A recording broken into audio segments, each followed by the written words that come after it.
Alright, I have the Insta360 Flow on a tripod, and I'm going to turn on gesture recording over here. It recognizes the gesture and it's going to start tracking me and start recording at the same time. So I can move around here and it's going to track me. Now, what's cool about the Insta360 Flow is how far it can track subjects. Like here, I put the tripod at one end of the basketball court, and watch this. I'm like at the free throw line now, and now I'm half court. It's still tracking me, and running to this side just to show you that it's still tracking me. I'm at the other free throw line now. It's still tracking me. And now I'm at all the way here at the end of the court, and it's still tracking me. Now what's cool is I can hide, and if it can't see me, most gimbals will just lose tracking at this point, but not the Insta360 Flow. It will keep looking at that direction, and once you reappear, it's going to start tracking you again. So it's really good at recovering tracking. What's an even more amazing feature of the Insta360 Flow? First, I'm gonna turn on auto zoom. So now here, okay, now I've activated this feature called auto zoom. It's real. Once you see it, it's gonna blow your mind. Watch this. So I'm gonna move farther from the camera, but it's gonna keep me in the frame. It's gonna automatically zoom in. And not only is it gonna use digital zoom, but if your phone has a telephoto lens, it will automatically switch to the telephoto lens. So look, I can be super far away. I can be like, I'm at the half court line now. I'm at the half court line. It's still auto zooming on my upper body. How amazing is that? Like, not even a DSLR gimbal can do that. I've never seen even the Raven Eye do that. So check this out. Like, I'm at the free throw line. Here, auto zoom. So this is why the Insta360 Flow is now my go-to setup for talking head videos. It's so amazing. It's such a huge time saver. And so not only will it zoom into me, but if I move closer, it's smart enough to switch to one of the ultra wide lenses. So now I'm still in the shot, still in a reasonably good composition. So that's why the Insta360 Flow has the most amazing tracking of any gimbal on the market.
It was so frustrating.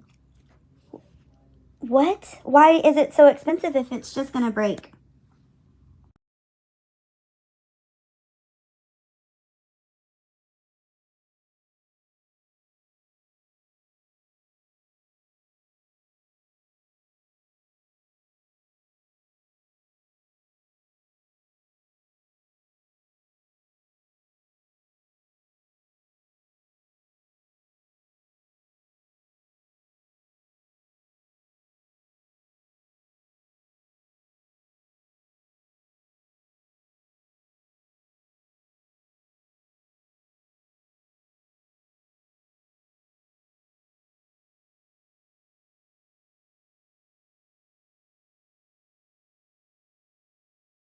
The Insta360 Flow is completely compatible with Android. I have it connected to my Galaxy S23 Ultra right now, and this means that you can take advantage of the tracking feature while using the native camera app. However, if you try to shoot video in Insta360's app, you won't be able to record 4K video or use the telephoto cameras. You do get the ability to use gestures with the native camera app.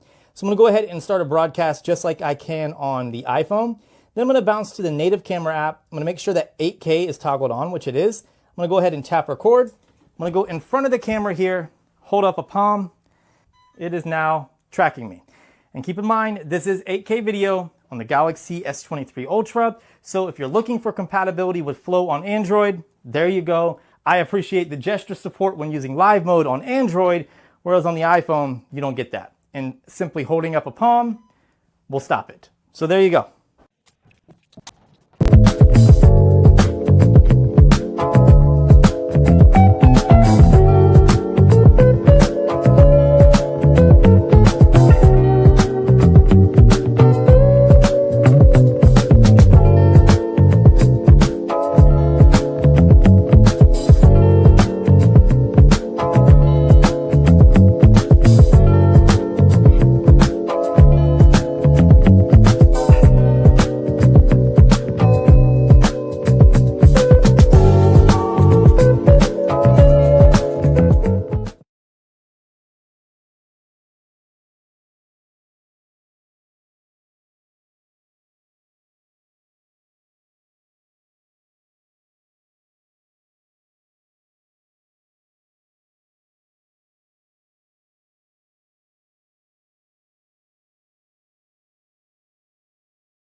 The best virtual tour camera in 2023.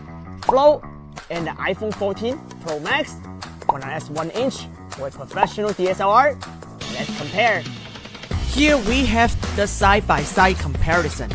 They all have impressive stitching quality with good color rendering. But when you zoom in on the detail, you see 1RS 1-inch is buried. The Flow still keeps the same details as the expensive DSLR. The DSLR is slightly better, but the chromatic aberration is distracting.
Okay.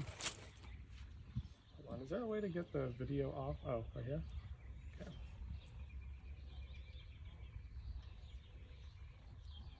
Wow.